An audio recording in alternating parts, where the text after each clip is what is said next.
Howdy folks, welcome back to my World of Tanks replays with the mighty Jingles.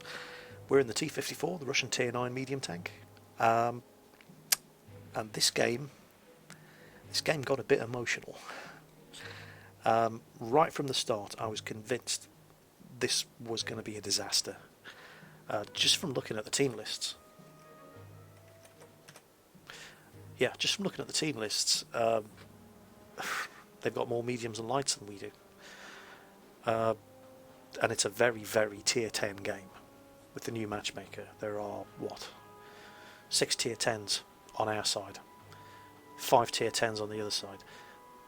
But they've got an E50 and a T-54 and an AMX-12T and a T-50-2. Over on our team, there's just me and a VK-2801. So, knowing this map, knowing the way it works, I'm predicting a medium and light tank rush across this field. And I'm not getting a warm fuzzy feeling about getting any support defending against it. And that warm fuzzy feeling doesn't get any better when I see where the team are deploying. So right from the start I am convinced this is going to end in tears. So the first thing I do is I stop and I say, Artie, go the other way. Do not sit on this field. I'm the only one holding this flank. I'm the only one defending you. If you stay here, and what I think is going to happens, you will die. So the GW Tiger takes the hint and he pisses off over to where the flag area is. But the GW Panther ignores me. Well, you can only do so much. So I'm sitting here waiting to intercept any lights and mediums that come across this field, and I know they will. Although, you never know. Sometimes I have played games where I've come down here expecting to get overrun and nothing's happened, and I've managed to drive all the way across the field and start killing artillery because the enemy team was even dumber than ours was. But not today. Right? Tanks just fired at me, and when tanks start firing at me, artillery is going to start firing at me. Screw this, I'm getting out of here. If what's coming over this field is what I think is coming over this field, I'm just going to die. If artillery doesn't kill me, a T-54, an E-50 and an AMX-12T will. And now a GW Tiger shout for help. Hang on, he's the one who actually moved and got off the field. Oh god, there's a T-50-2 at our flag. So again, I am not getting a warm fuzzy feeling about the outcome of this match. And our VK-201 is trying to defend artillery, but the T-50 kills him, and now the GW Tiger starts panicking. And the GW Panther starts yelling for help. Like, he seems to think that the entire team are going to come rushing over here just because he's stupid enough to be sitting there. Well, screw him. That's gotta hurt. So myself and an AMX-50B come rushing over to try to save our artillery, but the T-50-2 has tracked him. He's helpless, he's immobile. I killed the T-50-2, but that was pretty inevitable. And then of course he starts raging that we're an idiot team. No, it's alright, no need to thank me for saving your ass, even though, it didn't actually work. In case you're wondering what I'm actually doing right now, I'm sitting spinning in circles. I've actually got my throttle open and I've pressed enter to type into chat, so that's why I'm doing what I'm doing there.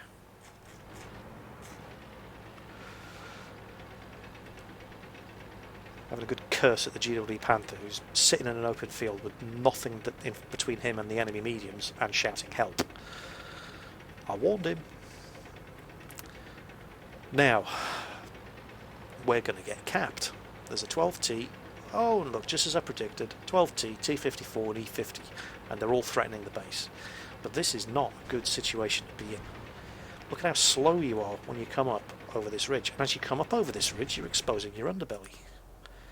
I really don't want to be here. And of course, you stop to shoot, and you're a perfect sitting duck for artillery.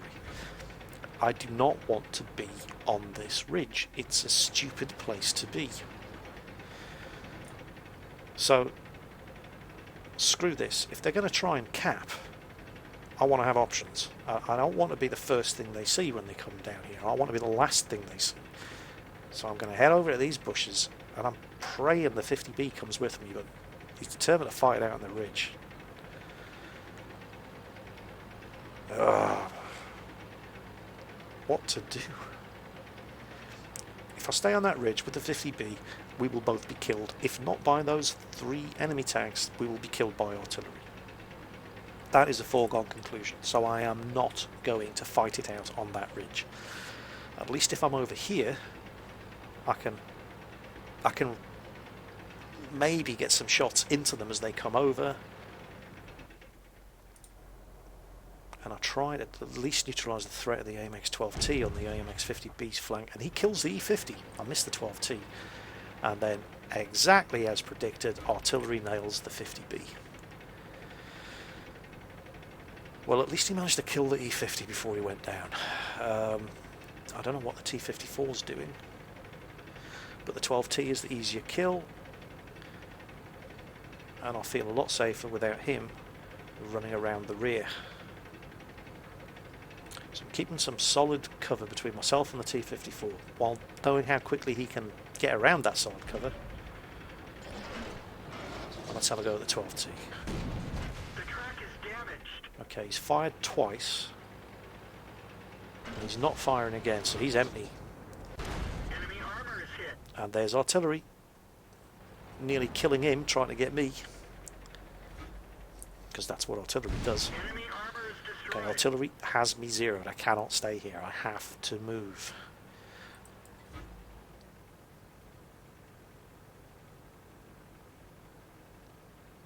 There you go.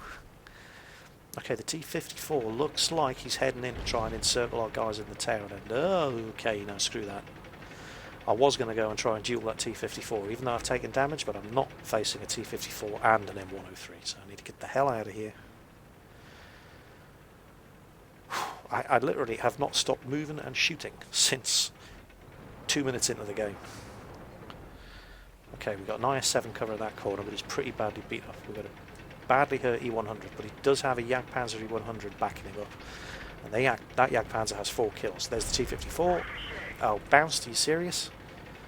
Okay, the T-54's got an E100 and a Jagdpanzer E100 on him. I'm going for the M103. Knowing that there is an IS-7 who could very, very rapidly get behind him. I hope.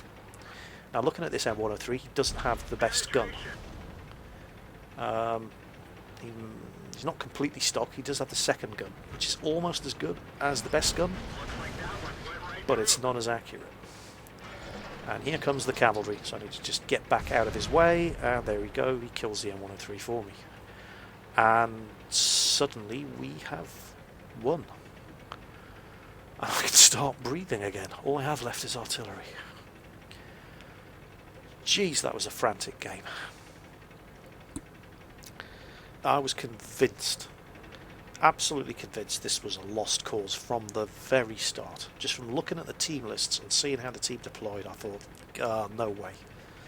We're going to get outflanked and rolled up by those mediums.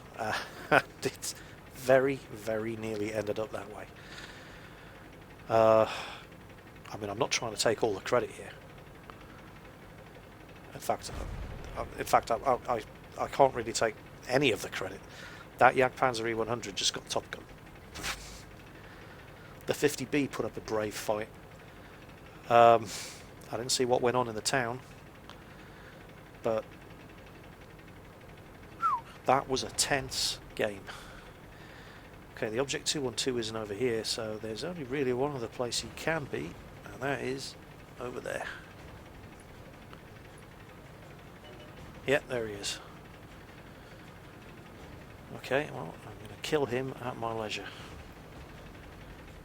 I don't often get games like this. Well, that's not strictly speaking true. I do get games like this where I see how the team are acting in the first minute of the game, and I just think, I know how this is going to end. But most of the time, I would have sat there, alone, unsupported, on that flank, and died in the first 2 minutes of the game. And most of the time, I would have gone up onto that ridge and fought a losing battle with that AMX-50B and died up there. And for some reason, I don't really know why, this time, I just thought, no, screw this. I'm no use to the team dead. If I stay here, I will die. Or I'm no use to the team dead. If I go up there, I will die. And most of the time I just keep trying to do what's right, even when what is right, due to the way your team is deployed, suddenly becomes the wrong thing to do. And a lot of people, how can I put this? I can remember I had a game on Ensk once, and the enemy team had a lot of light tanks. This was a while ago. It was before the new game modes were introduced. And all of the artillery, we started on the north side, and all of the artillery immediately headed over to the eastern flank and set up in the little shacks on the open field. And I said to them, Artie, don't go there. Right? They've got all the medium tanks, they've got all the light tanks. You go there, you'll die. And sure enough, nobody on our team other than artillery went over there. And then within 30 seconds of the game start, all our artillery died. And then the arty started raging in chat. Noob team, oh, you let us die, noob team. Well, okay, nobody went over to defend that flank. But the artillery have a mini-map exactly the same as I do. And I could see that any artillery going over to that flank was going to get overrun and killed by lights and mediums within the first minute of the game. It was obvious to me, and I told them that was going to happen at the start of the game. Exactly like I told that GW Panther in this match exactly what was going to happen right at the first few minutes. And on Ensk, deploying your artillery there is generally considered the right thing to do. But World of Tanks is a fluid, dynamic battlefield. And sometimes, depending on how your team react, especially in the early stages of the game, doing the right thing can be the wrong thing. Another example, if you're on Abbey, and the big road that runs up the eastern side of the map, it's generally where all the heavy tanks go to die. And generally speaking, if you're in the top tier heavy on your team, or if you're one of the top tier heavies on your team, it is your responsibility. It's not a very good word, but I'll use it. It's your responsibility to push up that road. Because if you don't do it, nobody else will. And you very often on Abbey see, for example, I don't know, you're in a tier 7 maximum game and you've got a T-29 driver on your team, and he goes up to that road, and nobody goes with him. And he still goes up that road, because that's what heavy tanks do. And then coming down the other end of the road, from the northern side of the map, is 3 tier 7 heavies and a tank destroyer, backed up by artillery. And that T-29 dies a lonely death on the road with no friends. And then he starts raging at the team for being utter noobs. Well, yes, your team were utter noobs. Nobody went down that side of the map with you. But you've got a mini-map as well as everybody else. You could see that nobody was going up that road with you, and you still went down there alone. Going up that road is usually the right thing to do. But if your team have other ideas, carrying on doing the right thing suddenly becomes the wrong thing, and the right thing then becomes not going up that bloody road, but sitting at the bottom of the road on the corner, defending that road, instead of trying to attack up it alone. Because it's a fluid, dynamic battlefield. The same tactic does not work every time. Depends what your team does. And if you can learn to accept this and stop constantly trying to do the right thing, because that's what worked for you before on this map, get it through your head that that doesn't mean it's going to work every time on this map, because there are 14 other players in your team and they might not all have the same idea as you. Even if they have a stupid idea, if you carry on trying to do what is usually the right thing, you just die. And a large part of succeeding as a player, and certainly being a less angry player, is recognizing when the right thing is suddenly the wrong thing. Now, sitting on that flank all alone, pocked around the corner of that bunker, defending the flank against the medium and light tank rush is usually the right thing to do if you're in a medium tank on this map. But in this case, that was so the wrong thing. And normally I would have carried on trying to do the right thing, died in the first 2 minutes without doing any damage to the enemy team, and been really pissed off. And normally I would have joined that AMX-50B on that ridge against overwhelming opposition, trying to hold that flank, and died with him, because it's the right thing to do, and been really, really pissed off. But for some reason in this game, I actually took my own advice, and instead of trying to do the right thing, I tried to do the smart thing. And it's usually better to do the smart thing than the right thing, because the right thing isn't always the right thing. Your team usually have other ideas. And it took me a long time to learn that lesson, and I still forget it from time to time, but this was one of those occasions when I didn't, and that was a hell of a game. We should have lost it any number of times, but and as I said, I can't take all the credit for that. In fact, I can't even take most of the credit for that. This fella here in the Jagdpanzer E100 pretty much saved the game for us.